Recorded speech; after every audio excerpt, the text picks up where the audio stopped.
Hi guys, so again a little break from the usual videos to focus on a situation that I stumbled across. This relates to revelations about a YouTuber called ImAllexx and allegations of domestic abuse levelled against him by his former partners, including one who has posted screenshots and recordings of his behaviour. This will be a shorter video, but I want to highlight this case as a perfect example of the tactics and dangers of these types of individuals. There's a lot of swearing and some racially offensive language, so I'll bleep out certain words, otherwise this video will likely get flagged. Normal service with usual cases will resume next week. Anyway, on with the video. Alex Elmslie is a British YouTuber. He was, at the age of just 25 years old, making enough money to live a lifestyle far beyond the reach of many of us. All of that changed in June 2024 when Alex's former girlfriend, Alice Heseldine, published an 82-page statement to the internet, along with videos, text messages and audio recordings showing that she'd endured months of emotional and physical abuse at the hands of Alex. This is just part of one of those recordings. I'm gonna fucking bash your fucking head against the wall with a brick if you don't shut the fuck up. Because this one, genuinely, this one, you fucked this, royally fucked this. The extent of this man's behaviour is truly sickening and indicates that despite the caring and inclusive person he attempts to portray online, in reality, he's a deeply disturbed man who poses a real danger to women. Welcome to Evil Among Us.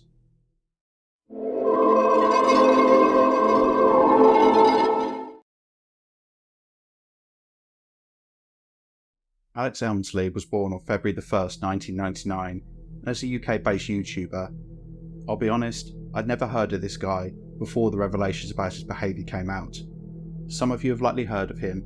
For those who haven't, Alex has been making YouTube content since he was 15 years old, beginning with playing FIFA and other games. In 2016, he started to do commentary videos, including him reacting to popular TV shows such as 90 Day Fiancé, but also he made videos about other YouTubers, exposing their negative behaviour.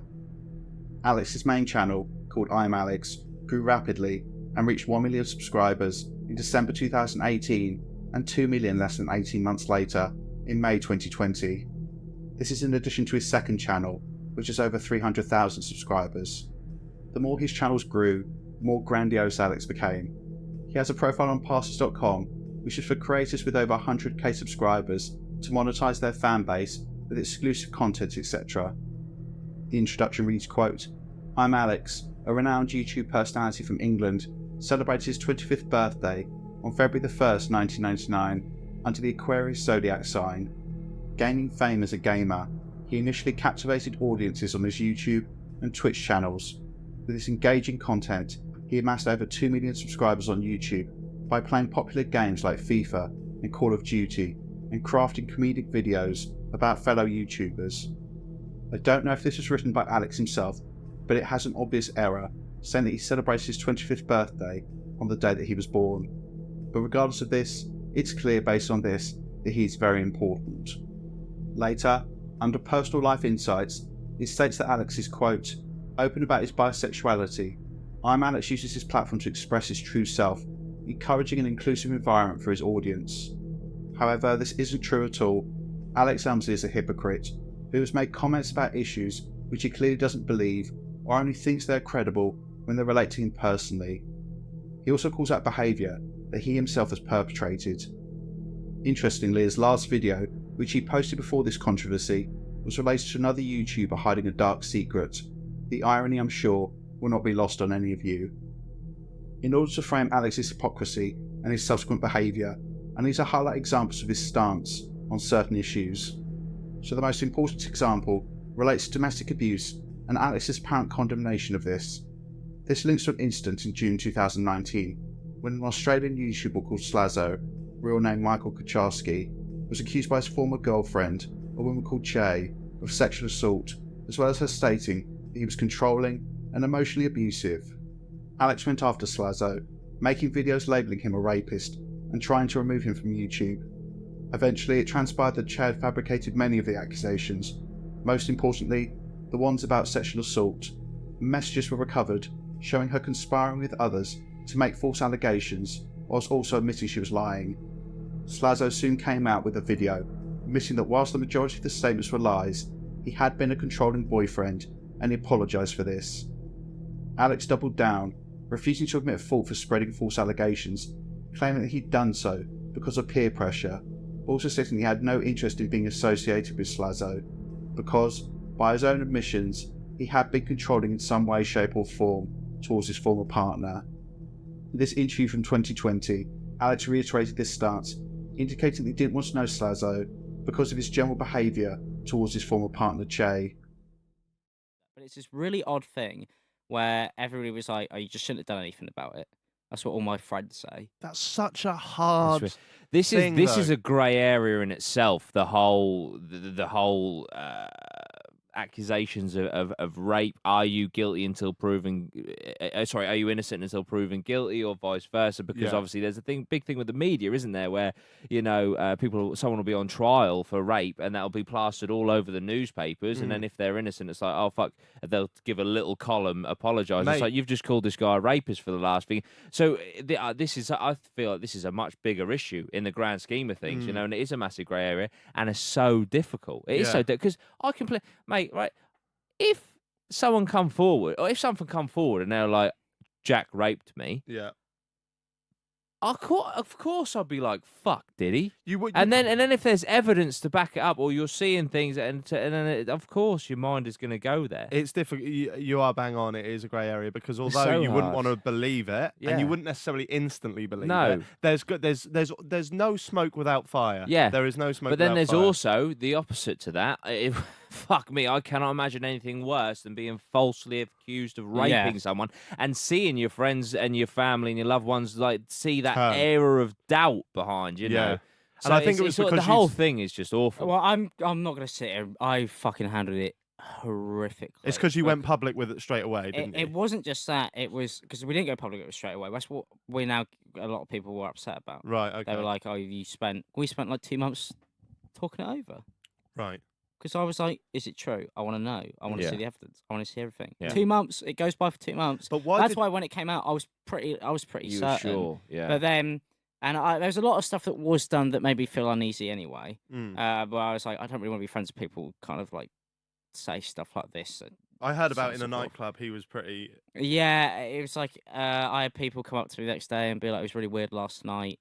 But at the same time, it doesn't make him a rapist. No, of course. But at the same time, when you're adding all this stuff over, Yeah. and like I was just thinking, I don't want this person hanging around with my friends anymore at that point. Why did you get backlash then? That's the bit I'm struggling to like. I don't know enough about it. I'm not defending you, nor am I accusing you. Yeah. So why was the backlash then? I doubled down, which Right. was really stupid of me, and I doubled down in a way that I shouldn't have, and I put it in a really short Twitter video, which was dumb because I was like, I just want this done. Yeah. In my this has happened 4 times now, Yeah. which I think a lot of people don't know because most of the time it happened, I had like between 50 and 100k subs. Right. And it's also happened with people who've just disappeared who most people wouldn't know about over the last year as well. So like there are certain YouTubers who just disappeared and most people don't know why, and it's because one of my friends would be like, so and so did this, and I speak to them and then they'll be like, yep, and then they go. So like it's been this thing now. I was talking to Fraser about it the other day. We were like, this is like a reoccurring theme in our group of friends, happens like 2 to 3 times a year Yeah. for the last 3 years. That's mental. Yeah. It should not be like that. Well, sorry, what are you saying that People get accused of being rapists? rapists or paedophiles or just like being generally just like fucked. As Tim not wishing to associate with Slazo, fair enough if that's how he felt. It's understandable that someone wouldn't wish to be friends with someone who had treated a woman badly. However, at the time of this controversy in 2019, it appears that Alex was controlling and abusing his female partner, and had already acted in this way towards another 2 years before this. Also, as part of Alex's channel, he's explained his struggles with his sexuality and mental health. Some of his videos have advocated the importance of seeking help and talking to people about your struggles, as well as him calling out homophobic comments he's received, as well as exposing bigoted YouTubers, while generally condemning bullying and promoting inclusivity. Lastly, in 2020, Alex used the N-word in one of his videos, and then made a follow-up, expressing his remorse for doing this. So these are the main things regarding Alex's channel that are important to highlight before we go any further. The condemnation of the abuse of women, the importance of seeking support for mental health issues, condemnation of use of racial language, and an anti-bullying stance. However, it's now come to light that Alex Elmslie not only didn't practice what he preached, but was engaging in a pattern of escalating abusive behaviour towards women, which indicates that he's an unstable and potentially dangerous man.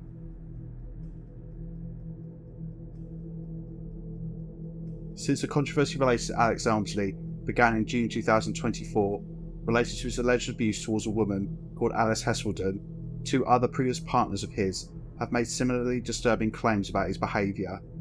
So starting at the beginning, recently an American woman called Annie Tilkey, who goes by the YouTube handle Kingani, released a post about her experience of being in a relationship with Alex between June 2017 and March 2018. She explains that despite living in different countries, the pair rarely spent time apart, with each flying over to see the other. She states, quote, "It was the most toxic relationship I've ever been in, and I was so lucky to get out of it when I did." She describes a short honeymoon period, but then Alex's behaviour quickly deteriorated. Quote, "During the relationship, he made me feel insane, like I wasn't myself anymore. It never felt like he listened to me. I always felt belittled and inferior.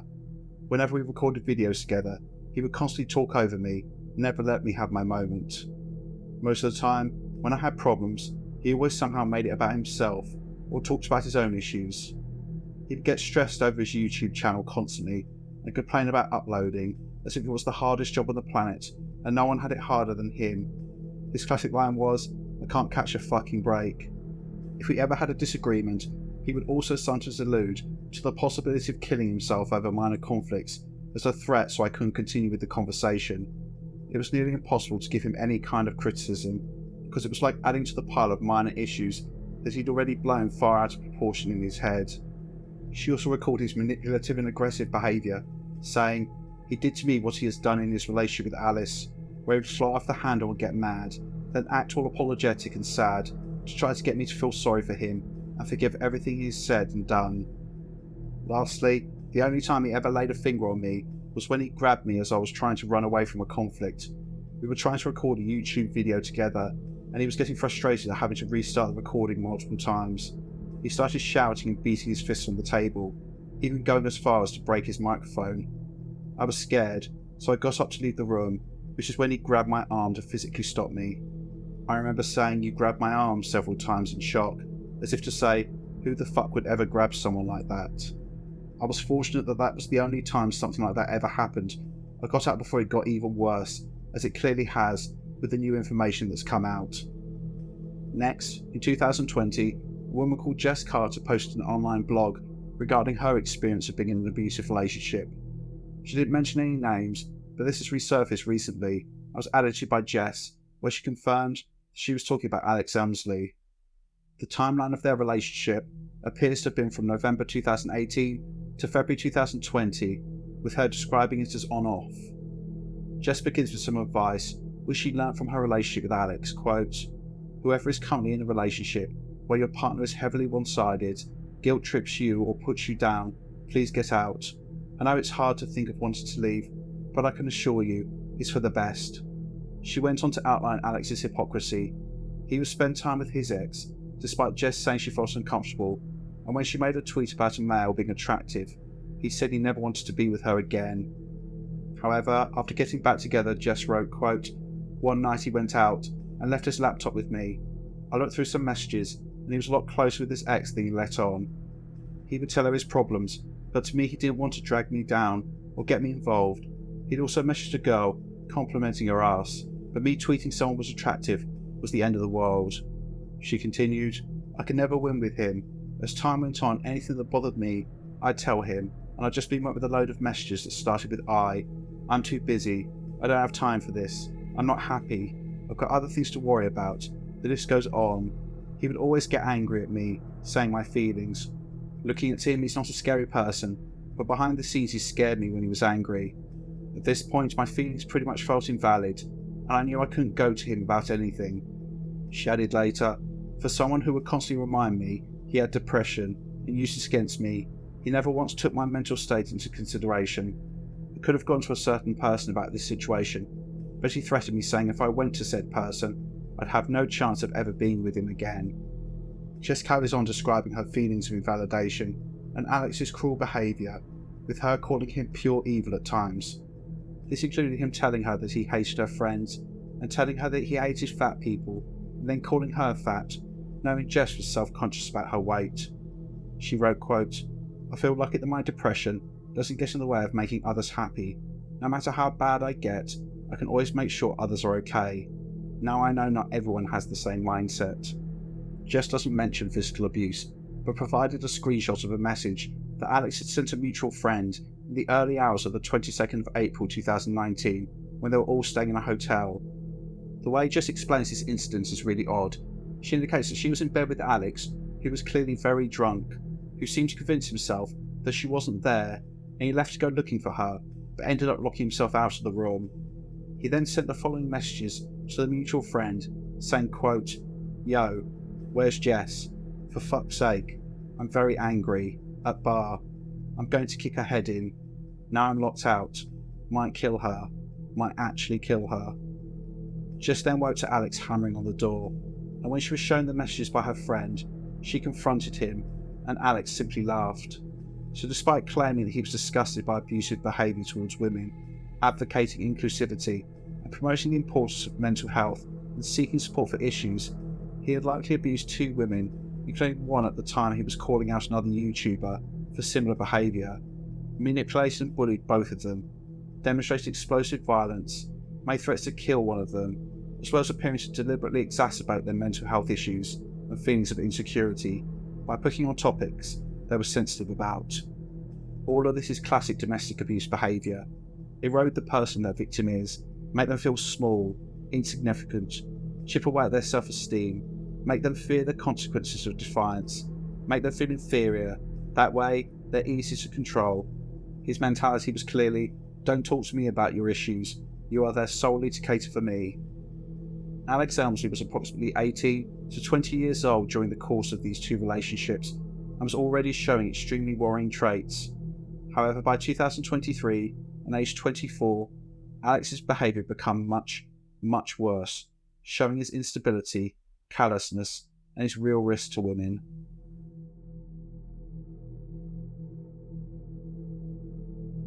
On June the 13th, 2024, a woman called Alice Heseldine posted an 82-page statement online outlining the alleged abuse she'd suffered at the hands of Alex Elmslie, whose channel she appeared on when they were together. I say alleged because Alex has not responded to the accusations, and also because they haven't been before the courts, but Alice brought receipts, so I'll leave you to determine how legitimate her claims are.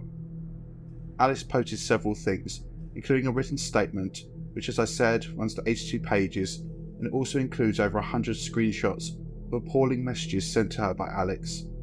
She provides written summaries of the abuse and shows messages which illustrate what she's saying. The way I'll do this is to read out her statements, displaying the contacts which she is referring to, as well as reading out some messages or summarising other elements of Alex's behaviour. I'll leave a link to the full document in the description. A really important thing to keep in mind is that everything I'm going to discuss happened in the space of just 8 months, showing the speed domestic abusers can operate at. So Alice begins her statement with the following, quote, "We started officially dating on March the 17th, 2023, giving each other 100% of our attention, time, and effort with no arguments. After that, time passed, and small things became huge issues, which were over Discord at first. Alex felt that because I'm home all day and work from home, that I'd be able to call 24/7 and completely shut down any other social interactions I have with my friends. To avoid that, I invited him into my groups and stopped working as much. These small arguments worsened to the point where he would turn on his camera and start shouting at me on call. He's gone as far as to tell me to self-harm at this point, after I told him about my history prior. This would be accompanied with multiple horrible messages, calling me a whore, a bitch, and slimy. He would also tell me that I caused arguments as an excuse for me to leave him, saying, 'I don't know how I ended up with someone like you.' Alex clearly expected to be able to treat Alice any way he wanted.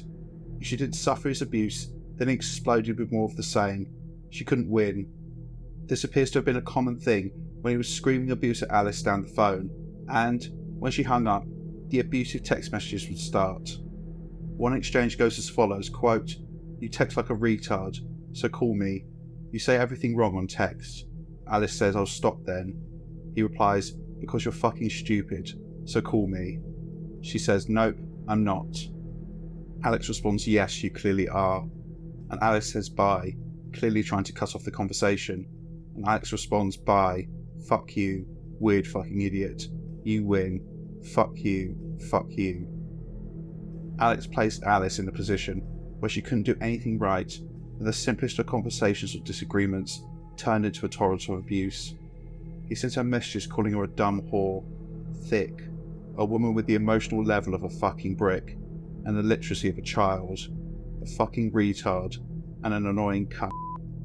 This would be bad enough on its own, but Alice is frank about the fact she has issues with depression, and this exacerbated her struggles. Another example of Alex's behaviour when Alice refuses to suffer his abuse comes in these messages. The context of some of the messages is not clear, but most can be picked up or at least speculated on. So it appears there was an incident where Alex is claiming that he was trying to communicate with Alice to buy her gluten-free food, but she hung up on him. I imagine what really happened was he was being abusive. She hung up, and then he was trying to make her feel guilty, claiming he was going to do something nice for her, but she ended the call before he got to telling her about this, which is clearly bullshit. The exchange went as follows, quote, you're a freak, because even though you know I called you to buy you your fucking correct food, you hung up on me. Talk about grateful. You got a weird way of showing it. Alice says, I said thank you, multiple times. He responds, but you can't get that through your thick skull, so why hang up on me? She responds, wow. When I mistake your shitty attitude for being shitty, he says. You're being so mean for what? Alex then responds, you had me like 2 seconds, because you're a silly cunt. Whilst Alex was free to turn to Alice for support about his mental health, this was not reciprocated, first stating, quote, Alex had a very big issue with me when I sounded sad. If I woke up upset, after I explained to him that I'm depressed, I had to calmly approach him and watch my tone when I couldn't even get out of bed. I ended up hanging up if he reacts badly and screams at me because I'm fed up with the abusive screaming and I'm tired. Alice then recalls a truly appalling incident showing the callousness of Alex and his complete indifference to anyone else's issues. She writes, we ended up going on holiday together to Italy in July, and an argument came about when he was watching a video about a girl being hypersexual after trauma. I opened up to him about my essay and the trauma that I've been through myself. In response to this, he tells me he doesn't want to know what has been done to me by other guys, and I ended up leaving into another room crying.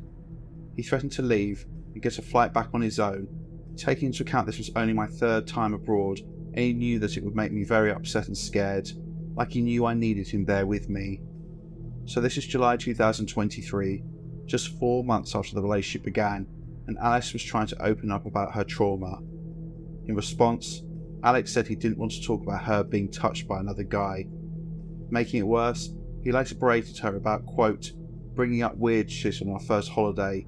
You ruined every moment, which meant that I have no fond memories with you. Alice states that early in the relationship, Alex moved house and he assumed the pair would move in together. She stood her ground, saying that she was scared of moving in because of how he treated her. She essentially wanted reassurance that things would change. However, Alex's response was vile abuse, as well as invalidating her feelings. Alice states, quote, he proceeded to tell me to die in a hole, you sad little c***, after all I asked was for reassurance. Fuck our anniversary. I'll take someone else out next week. You're nothing without me. I don't want you, laugh out loud. I put up with you. Please bury yourself in the fucking garden. Die. Just die in a fucking hole, you dumb cunt. I called him abusive, and he then calls me a melt. I told him I was going to bed, having not had any previous argument, and this started a clash because I said it in a bad tone. He goes, I'm going to fucking kill you, and I'm going to break your neck. These threats of violence were not just confined to text messages. Alex would also make them whilst the pair were talking online, with Alice recording this. I'll play 2 clips, the first showing him making these threats, but then also the second in which he outlines how he thinks his partner should behave. Sorry first. So I'm a fucking whore mouth bitch retard. Is it generally because you're just fucking brain dead? Yeah, I'm very brain dead, yeah. Is that why you decided to go on the fucking offensive instead of the Didn't go on the maybe? offensive. Okay. I don't know what to call what you did. It was weird. It's always weird. You always take the fucking weird route. Just do the normal route, which is just do the normal route, but a normal girlfriend You're would do. And acting go, like I this didn't, is I didn't all mean just it. me, and that's something you really need to fucking fix. I'm gonna fucking bash your fucking head against the wall with a brick if you don't shut the fuck up. Because this one, genuinely, this one, you fucked this, royally didn't. fucked this. Thing about you, and this is the thing, and this is why I fucking go round and round in circles. I join call, and when I'm getting, you're talking to me, going, this is the thing. Even though now, when it's too fucking late, you admit that you did everything fucking wrong. But when it actually matters, when you should lay down like a good fucking dog, you don't fucking do it. You fight for some reason. I don't know why you fight, because you're losing, because you end up admitting that you fucked it all up anyway. So it's just fucking weird. And I know that you're going to end up admitting that you fucked it all up, which is why It's clear that Alex Elmslie is a man who, as opposed to being appalled by violence and abuse against women, feels he can treat them any way he wants. Their job is to roll over and do what he says. If they don't, he seeks to utterly destroy them. Alex's level of self-absorption, narcissism, and controlling behaviour is perfectly encapsulated by him crushing Alice's ambitions when she approached him for support. Specifically, it's important to point out that Alice is also a YouTuber, as she explained that she talked to Alex about wanting to expand into other media platforms such as Twitch, but he treated her like she was stupid and needed to do what he said because he was such an important and successful YouTuber.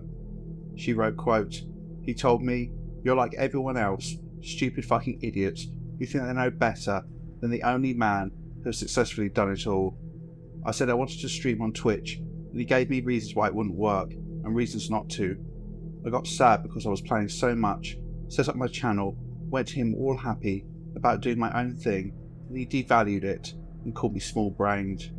He told me to shut up and kill yourself after I told him it was a dream of mine to expand into other platforms. He has called me the N-word after I said sorry about this situation. I said sorry for telling him my goals and dreams, and he belittled them all, trying to take control of what I wanted to do. When I got sad, he got angry. You could have listened to a master plan for free, he said. He would tell me to die constantly, tell me that he didn't want me, and that he could easily replace me. Again, another argument about content creation. He goes, it's easy to sit there like everyone else and cry about it when you're a jobless freak. Imagine trying to teach retards like you and my mates how to do this. I would reply by explaining how he was rude and that I got offended. He goes on to say, the truth and kill yourself. I just told you how to make 6 figures, so fuck off. I told him how I don't think I'm good enough to do it, and he would just insult me more. In this clip, Alex reiterates just how famous he is and how insignificant Alice is. massive issues there. And you think you can just fucking ignore them because like, well, what's the worst that can happen? I don't know. Your boyfriend's a fucking famous internet celebrity and doesn't trust these people because he has to keep his circle small. Because you might not have anything to fucking lose because your life might be down the fucking drain, but I still have quite a lot that I would like to fucking give. You're making it incredibly fucking hard for me. Just like Lewis did. Yeah. I fucking hate all of you. You guys are fucking like I can't make any videos of Paul Breach. As well as being a truly horrific way to treat another human being, I think this shows the mentality of some YouTubers. Don't get me wrong, it's impressive when someone makes a successful channel with millions of followers, etc., but you're not Jesus Christ. There's a large subsection of society who doesn't know who you are or even really care, and overall, the number of views you get is not the measure of a man. Just breaking here for a second, Alex Elmslie displays all the classic domestic abuser traits.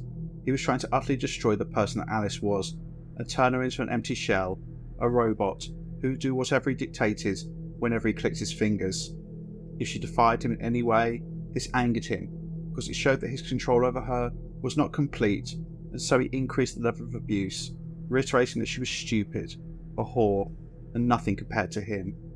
Comparing her to a dog who should simply roll over is an interesting statement. I've often come across people who compare others to dogs in this way. It's an odd comparison because dogs are awesome, but it's about dehumanizing that person, placing them in a position where you're essentially saying, I own you, I am the master, You are the animal.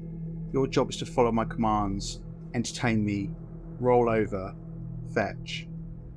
With Alex, he appears to feel he's entitled to do all of this because, of course, he's a famous internet sensation, the second coming of Christ.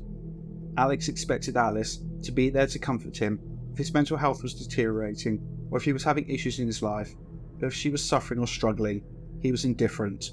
In fact, he wants to make Alice feel guilty for being depressed, to make her feel less of a woman for experiencing mental health issues. He didn't want to hear about how she felt because it didn't benefit him. He would have to pretend to care about anyone else apart from himself, something he appears incapable of doing. Another horrific tactic that Alex used, and which is so common in these types of monsters, is threatening to break up with Alice. He does this repeatedly. Every time he's not getting his way, every time she fought back, he would quote-unquote break up with her. His reason for doing this was the same as all other abusers, to mess with their victim's head and to cause them emotional pain, to make the victim feel they are the problem, the issue in the relationship, and to reinforce them that if they want the relationship to continue, they must do what their abuser says. This is so toxic, as it takes the love that the victim has for their abuser and utterly twists it into something ugly. Things escalated when the pair moved in together in October 2023. No doubt some people berate Alice for doing this. However, I wish they wouldn't, as I keep trying to reiterate again and again and again. Domestic abuse is so insidious because it's such a headfuck. The victim often believes they are at fault and they deserve what is happening to them.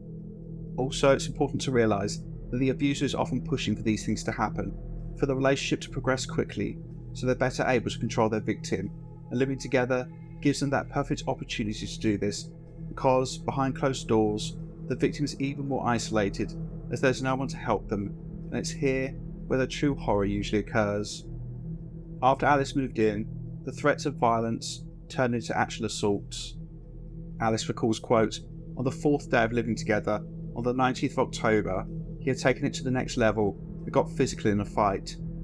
It started as a screaming argument where I begged him to leave me alone and to just stop. I ended up trying to get away from him and he followed me. I went to walk downstairs and he grabbed my hood and pulled me back until I fell on the floor. He told me I'm not getting away, so I got up and made a run for the bathroom. He gets in my way and grabs me, puts me in a headlock and covers my mouth because I'm screaming for him to get off of me. I got to the bathroom and locked it behind me, and he screams from the other side calling me crazy, telling me to leave the house after I've asked him to leave me alone. In addition to this, Alice states that Alex would threaten to break her cat's neck, another way to control her and keep her in line. Do what I say, or I'll kill your pet. Alex then did what all abusers do. He apologised, claimed that he had realised the error of his ways and would never do it again. But as soon as Alice took him back, the abuse began all over again, with her stating, quote, "Some other days after that argument, he would scream in my face, telling me to kill myself multiple times in arguments over small things. He would walk away, then come back angry, as if he couldn't leave without screaming, having me back down and be silent until I broke down. This evolved to the point where I would be shaking and scared for my life every time he came close or was in the same room as me whilst arguing. He still blamed me for our arguments, and to get back at me, he started with small petty things, like breaking my glasses without me knowing and throwing them away in the trash. He even helped me go look for them, pretending he was innocent, until I finally suspected he did indeed throw them away, and he laughed whilst admitting doing so, acting like it wasn't a big deal. The second assault shows just how pathetic Alex is, and how volatile living with a domestic abuser can be.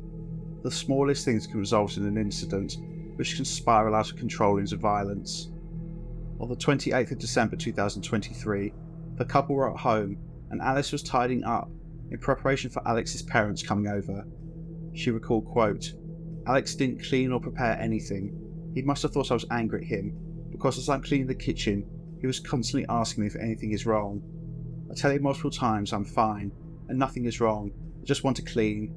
He started shouting, getting hysterical, thinking I'm lying, and that I'm pissed off. I say very few words, due to the fact that I'm mentally drained. I had nothing left in me when we had these arguments. I barely said anything. He asked for tasks he could do to help him panic. I tell him to wipe the sides of the kitchen counters take out the bins, etc. He starts screaming after I gave him more than one task, telling me he can't handle more than one at a time. So after he overreacts, I start to walk away. On my way out of the kitchen, he kicks me in the back and I turn and say nothing. Alice gathers her belongings to leave and she filmed Alex's response, in which she's essentially blaming Alice for his own actions. Over what? I don't understand. It's not like you've got anything to fucking be stuck up over. But for some reason, something isn't good enough for you. You get to do whatever you fucking want all day. It's like, and then you look like a fucking miserable fucking little cunt. Like, your face is annoying to look at, like when I come downstairs. Like, I'm actually fed up of looking at you. Which is why I sleep downstairs, because I don't want to have to come upstairs and, oh, you're taking all the covers. It's like, fucking woman, just like, fucking ask me to buy another one, or stop fucking complaining. Like, nothing, the thing is, it annoys me, nothing needs to be an argument, because everything is fixable. Buy a new duvet, I sleep downstairs. But no, you've always got to act like none of this stuff, because you don't actually try and fix any of your fucking problems. Like, it's infuriating at this point. Like earlier, you're miserable about something in the kitchen. All you have to do is say what it is, it's fixed, it's fine. You don't have to, like, you don't clean up after yourself. Nigga, neither do you. So, we're even, it's fine. Don't worry about it. I don't go around fucking complaining about everything that you don't clean up after. Why? But you don't look that in your fucking little small brain.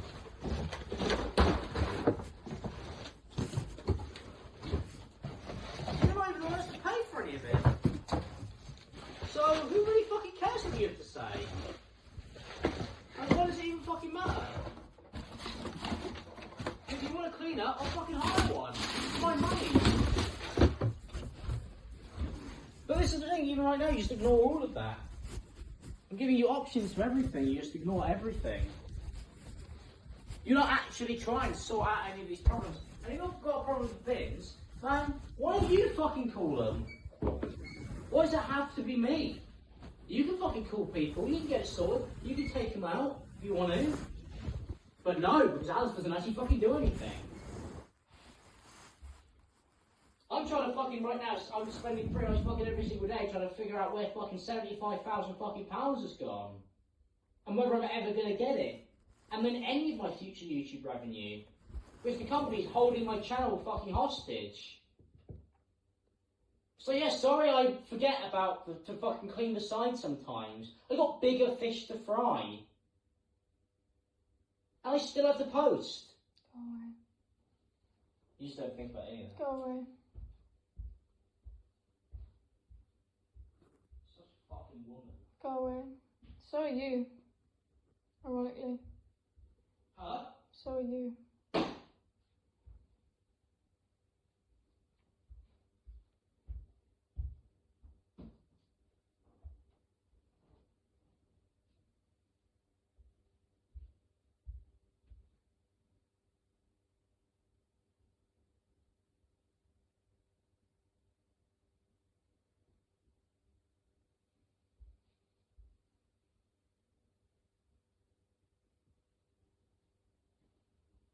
I tried to stop this like 7 times. Then you could have earlier. stopped. It was you. It was all you. I tried to stop Go it. away.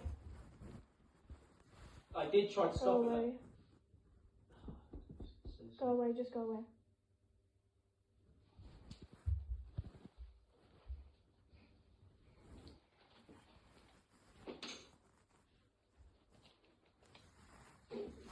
Infuriating. Yes.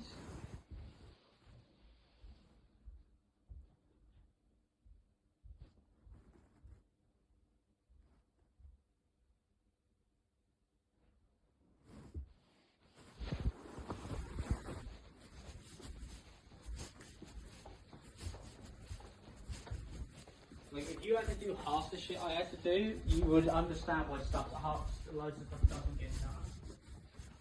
You don't even know the fucking Go away. half. Just go away. You upload one Go away. half-assed Go video away. every 3 Go weeks. away.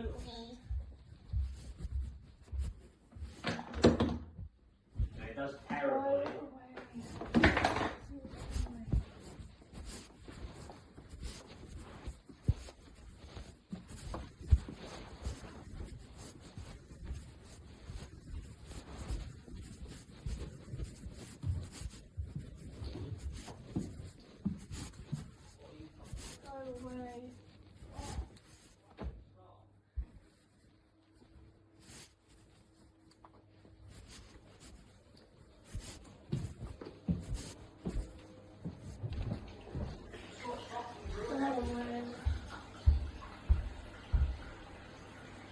Well, I slept up here because you fucking made me. I wanted to sleep downstairs so I could fucking actually wake up on time today. I didn't make you. Yes, you did. No. You were throwing a fucking fit. No, I didn't. Yes, you did. Well, you can stop this right now. Yeah, shut up. You're following me and going on. Fuck off.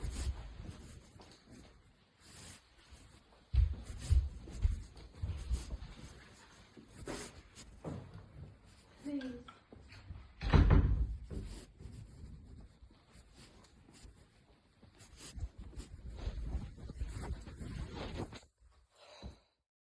Alice decided this was the end of the line, and she left. When she came back to pick up her things, she found they'd been smashed, including her computer, cameras, and keyboards. Alex quickly tried to reel her back in. The pathetic statements about breaking up were all about him trying to control Alice, to cause her pain.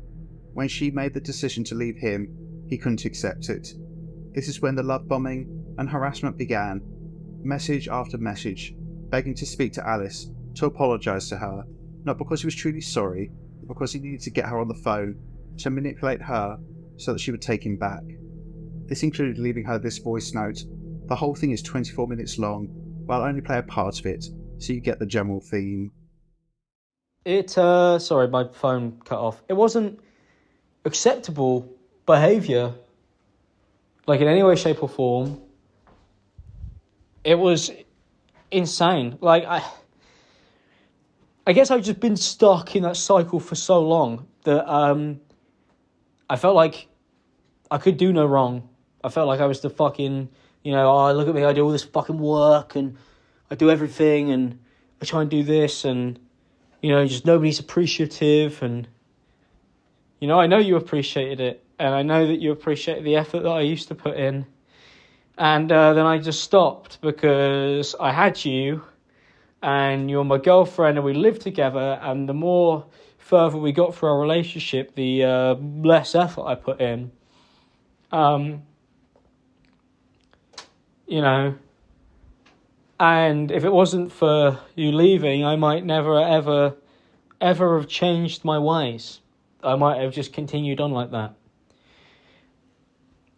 At the end of the day, the only thing that's important is that I didn't listen to you. You were right. It's not your fault. You didn't do anything wrong. I was impossible to work with. I didn't make it easy. I constantly thought inwards about myself and not about you and what was going on. I didn't make any attempts to change. I didn't make any attempts to fix my life. I made excuses. And it got to the point where I wanted to be alone, because if I was alone, nobody could tell me that I was fucking up and that I was doing anything wrong. And for the first week that you weren't here, I just spent the entire week doing nothing. And after that week, I realised just kind of like how fucked up my life was, and I have made attempts to try and fix it. I have a schedule, I take out the bins, I look after the cats. I'm like a functioning person. I go out for my bike ride. I've been sorting out my doctor's appointment, even though it's bloody hard in the middle of fucking nowhere. I am just like so frustrated because I've been doing all of that, but then I've been getting on with you, and instead of like apologizing, I've been trying to just be like, oh no, look, I'm good now. Like, I'm perfectly fine now. I'm like a person. Everything's great. And I realise that must come across as like so dismissive to you. Or also like, why is he doing that stuff now? Why is he being like this now? Why couldn't it have been like this back then? And then you get upset or angry, which is fine and understandable. Or I do something to upset and anger you, like following some fucking idiot on Twitter or Instagram, some woman. And, you must think like, this guy's like, he's just a fucking cunt. And he's being a cunt, and he's not stopping being a cunt, and he's not going to apologise for what I did, and he's not going to try and make it work with me. He just kind of wants me to be here. He doesn't want to lose me. I was trying to be like too cool and nonchalant at points, and then I would let it slip how uncool and how not well I was taking everything, and by that I mean my behaviour. I haven't been lashing out at you because of the fact that you left me. I've been lashing out at you because of the fact that I didn't fix my stuff. And I think what's worse, I'm being completely honest here, because I don't want to leave anything off the table at this point, is that, like, I generally had a conversation, like, with my friends a few months ago just about, like, how much I feel like, you know, I've just, like, I don't feel good about myself, and I hadn't, and I would wake up a lot of the times when I was with you, and I'd think, I knew that I, like, didn't deserve to still be with you. And instead of fixing it, I was just like, oh, I've already fucked it anyway. I became worse. Like, I sabotaged it. And it was intentional, because I knew that I was being shitty. And I just thought, oh, it's already too late. This is such an interesting voice note. It reiterates Alex's self-absorption. If you're apologising for something, or how you treated someone, it isn't going to wash if you literally spend the entire time talking about yourself. How about sorry for assaulting you? Sorry for calling you a whore? However, the fact that he doesn't touch on the real issues shows a really worrying thing about Alex. He doesn't really understand what he's done wrong. To him, this way of acting is normal. All of this was about making Alice feel sorry for him, pulling at her heartstrings. Alice writes, quote, "Eventually he tells me I deserve better and gets all sorry for himself after he realises I'm actually not coming back. He sends me apologies and owns up to everything he's ever done to me in voice notes and videos, crying while still begging me for a phone call so he can talk or move on. I don't and won't ever want to give him that. After I explained to him how he was abusive, he claimed that I was abusive too, to try and spark a reaction, as afterwards he said, 'I'm joking, and I don't mean it like that. You didn't wrong me like I did you. I know that.' He continuously begged me to call him so he can apologise and wanted me to forgive him.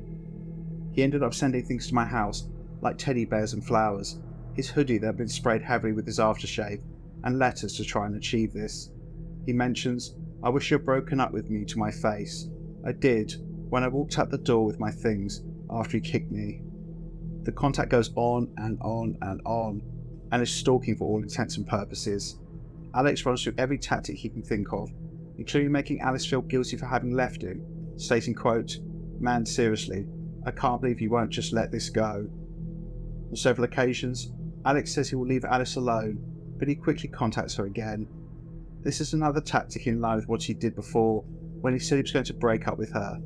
He is saying, 'I'm going now, you best stop me, go on, beg me to stay.'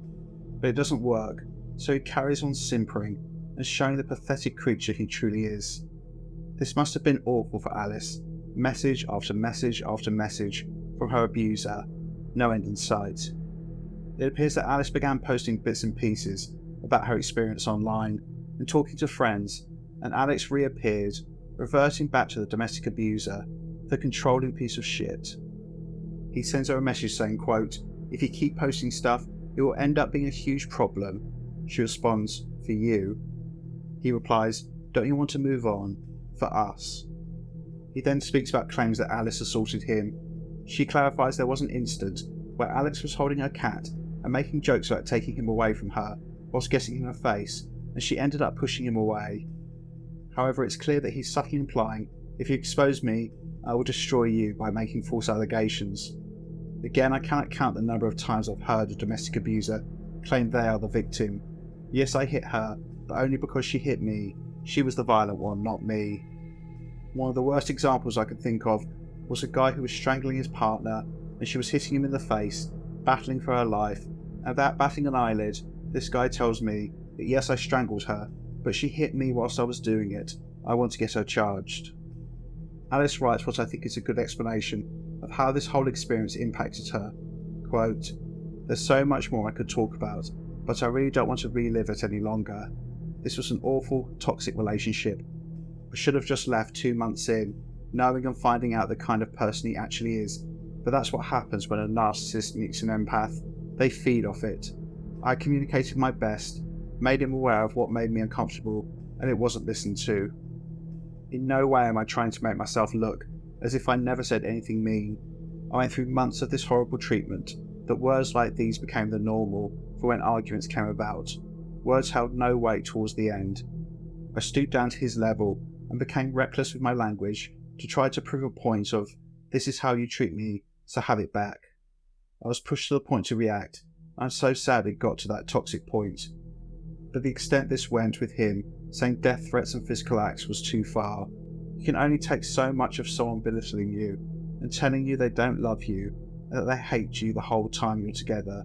When you're meant to be in love, it tears you apart and changes you. I want to end this section by saluting the bravery of Alice Heseldine for telling her story, knowing that she potentially opened herself up to more abuse and false allegations being made against her. I sincerely hope that she's able to heal from her experience and take some comfort knowing that thanks to her, her abuser has been exposed for the pathetic excuse of a man that he is.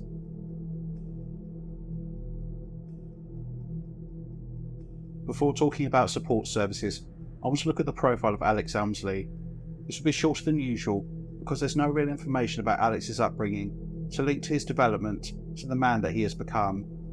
I've read in a few places that he's been diagnosed with borderline personality disorder, or as it's also known, emotionally unstable personality disorder. I cannot comment on this, but it wouldn't surprise me. His behaviour is extremely emotionally volatile. This personality disorder is often linked to childhood trauma, so I think it can be speculated that there were likely significant issues in his development, which resulted in him having an extreme fear of abandonment and low self-esteem, meaning that he feels the need to control women to ensure they don't leave him. However, what is clear is that despite the stances Alex has taken on his YouTube channel, this has simply been for views, and behind the scenes, he believes nothing of what he says, and in fact, he's a very disturbed and dangerous abuser. He is what we would classify as a high-risk perpetrator, a man who poses a real danger to women he's in a relationship with, who immediately after a coupling begins, seeks to exert utter control over his partners, and will do whatever it takes to utterly dominate them and keep themselves in a position of power.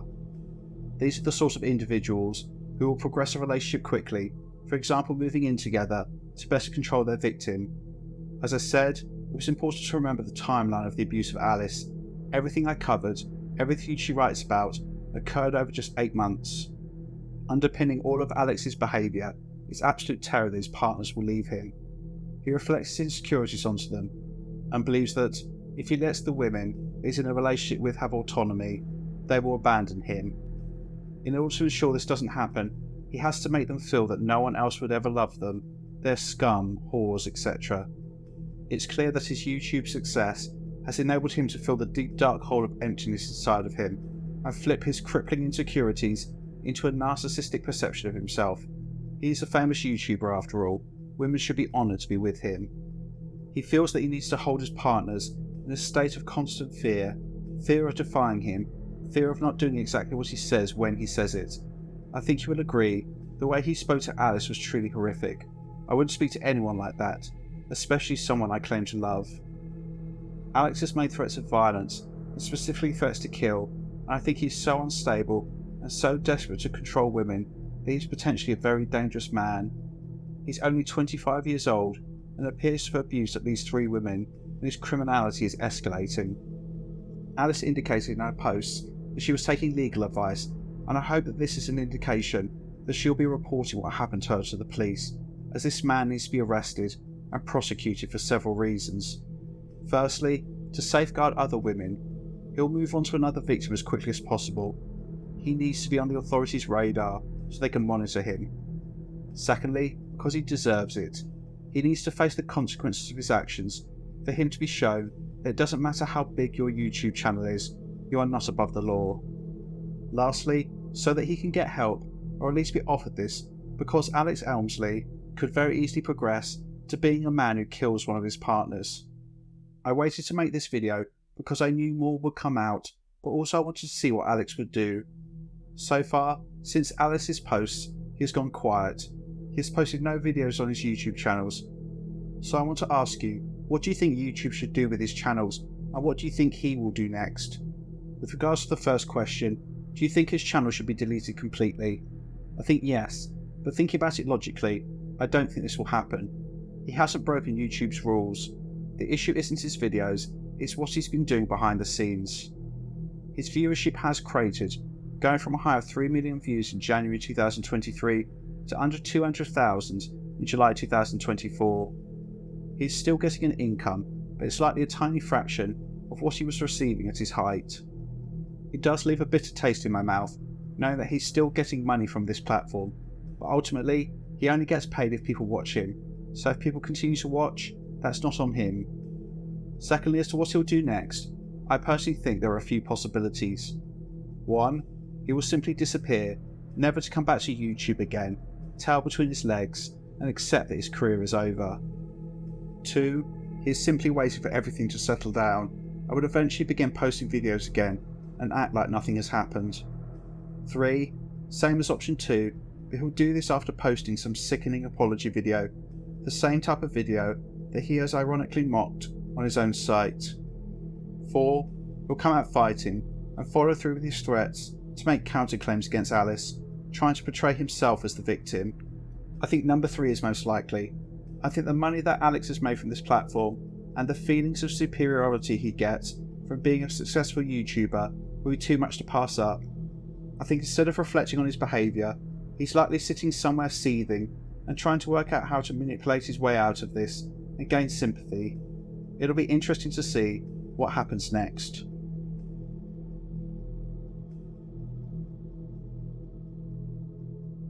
Due to the nature of this video, I think it's important to reiterate services that can help you or loved ones escape domestic abuse, as well as schemes that can help you get information to check if you or someone close to you is in a relationship with a domestic abuser. All links and contact information will be in the description. So, if you're experiencing domestic abuse and need advice and support in England, you can call Refuge's National Domestic Abuse Helpline on 0808 2000 24/7. In Northern Ireland, call the Domestic and Sexual Abuse Helpline on 0808 802 1414. In Scotland, call the Domestic Abuse and Forced Marriage Helpline on 0800 027 1234. And in Wales, call Live Fear Free on 0808 80 10 800. If you're in the US, call the National Domestic Violence Hotline on 1-800 799 7233. You can also get additional support from the websites for each organisation. Also, please don't forget about Clare's Law in the UK, which enables you to gain access to information about men who you or a loved one is in a relationship with. The best thing to do is to go into your local police station and ask for disclosure under Clare's Law, and there will be some forms to fill out. It's about proportionality. If the police feel there's information you or someone else needs to know about a person's background, then this will be disclosed. This disclosure scheme, under different names, also exists in Wales, Scotland and Northern Ireland, and I would advise going into your local police station if you want to make this request. Most forces will look to get the information to you within 28 days. Please don't be afraid to seek support. You won't be judged. There are lots of people like me who just want to help you. You're worth so much more than you've been made to feel. So, what are your thoughts on this case? If you like the content, then consider becoming a channel member by clicking the join button. You can also send a one-off donation to support the channel using the thanks button.